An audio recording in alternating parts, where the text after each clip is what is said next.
Douglas Mawson, alone on the ice.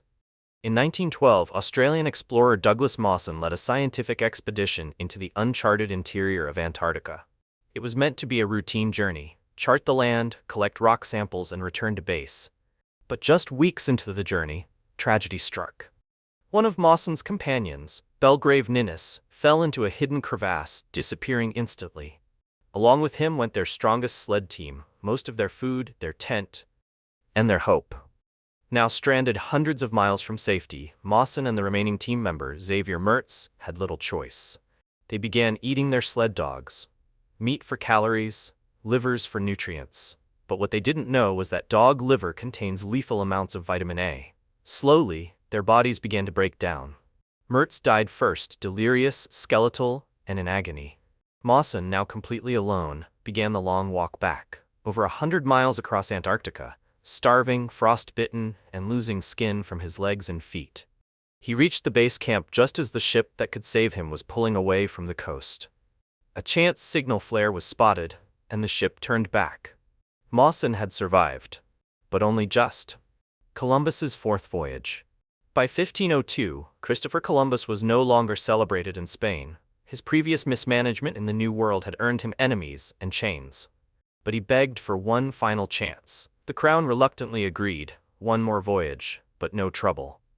He set sail with 4 ships. Almost immediately he ran into a hurricane. 2 of his ships sank. The survivors limped toward Central America, where Columbus became obsessed with finding a strait to the Indian Ocean that didn't exist. Eventually his last 2 ships were so damaged they were beached on the coast of Jamaica. With no way to escape, he and his men waited. And waited. After months, supplies dwindled. His crew threatened mutiny. The indigenous Taino people who had been helping them began to lose patience. Columbus turned to an old ally, his astronomical almanac. He warned the locals that his god was angry and would soon show his wrath by eating the moon. That night, February 29, 1504, a lunar eclipse darkened the sky.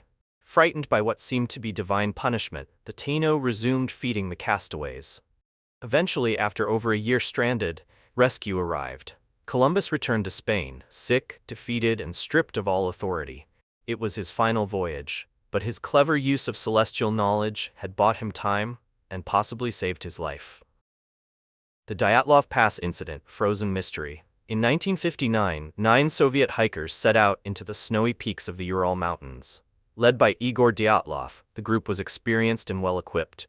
Their goal, reach Mount Otorten, but they never returned. Weeks later, search teams found their abandoned campsite and a trail of disturbing evidence. Their tent had been cut open from the inside.